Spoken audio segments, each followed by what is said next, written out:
So again, silver's making new highs here, right here, and you can see why we were calling that range on silver to look to short it up to 47, right?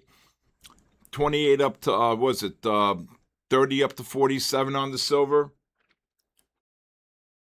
You see that right here?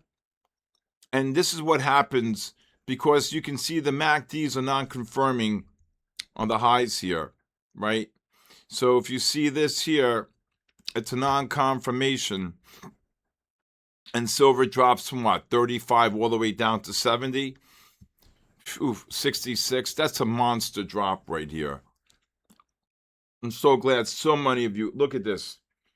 You killed it in silver. That's awesome. Wow. God bless you guys. This is why I love what we do here every single day. The pattern trading, the scalp trading, the divergence trading. I love it, man.